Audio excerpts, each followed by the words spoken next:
കർഷകരുടെ വിയർപ്പ് കഴിച്ചിട്ടാണ് മന്ത്രി MP രാജേഷ് കർഷകരെ അപമാനിച്ചതെന്ന് കർഷക മസ്ദൂർ സംഘ്.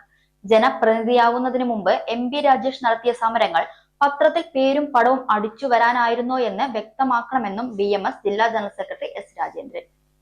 കർഷകരെ അവഹേളിച്ച മന്ത്രി രാജേഷ് രാജിവെക്കണമെന്നാവശ്യപ്പെട്ട് നടത്തിയ കളക്ടറേറ്റ് മാർച്ച് S രാജേന്ദ്രൻ ഉദ്ഘാടനം ചെയ്തു. നെല്ലിന്റെ വില ലഭിക്കാതെ ആത്മഹത്യയിലെത്തിയ കർഷകരാണ് സമരരംഗത്തുള്ളത്. കർഷകരെ ഉൾപ്പെടുത്താതെ കർഷക ദിനത്തിലാണ് മന്ത്രി കർഷകരെ അവഹേളിച്ചത്. സർക്കാരിന്റെ കൃഷി സമൃദ്ധി തട്ടിപ്പും പരസ്യവുമാണ്. കർഷകരെ അവഹേളിച്ച മന്ത്രിയെ കർഷകർ പാഠം പഠിപ്പിക്കുമെന്നും പറഞ്ഞു. മേഖലാ പ്രസിഡന്റ് B വിജയരംഗം അധ്യക്ഷത വഹിച്ചു. Sivadas, S Amarnath, V Manikandan, B ഗുരുവായൂരൻകുട്ടി, Shivan എന്നിവർ സംസാരിച്ചു.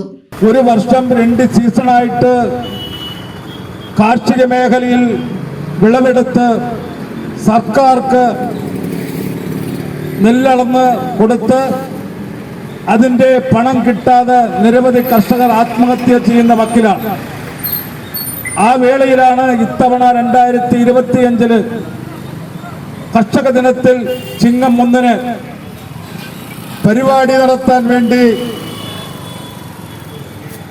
MP രാജേഷ് ബഹുമാനപ്പെട്ട മന്ത്രി പാലക്കാട് നെല്ലറയിൽ നിന്ന് തൃത്താല മണ്ഡലത്തിൽ നിന്നും ജയിച്ചു പോയ മന്ത്രി ആ പരിപാടി ഉദ്ഘാടനം ചെയ്യാൻ വേണ്ടി കർഷക ദിനം പരിപാടി ഉദ്ഘാടനം ചെയ്യാൻ വേണ്ടി തൃത്താലി എത്തുന്നത്.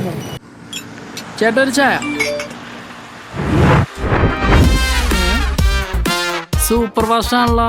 ഇതിന്റെ കേരള വിഷൻ വൈഫൈയാ? ഫാസ്റ്റ് ഒക്കെ തന്നെ, പക്ഷെ Kerala vision wifi connection free ആണ്. ചായ ഫ്രീ അല്ല, കാശട് Kerala vision free wifi connection. Free ആയി കണക്ട് ആവൂ.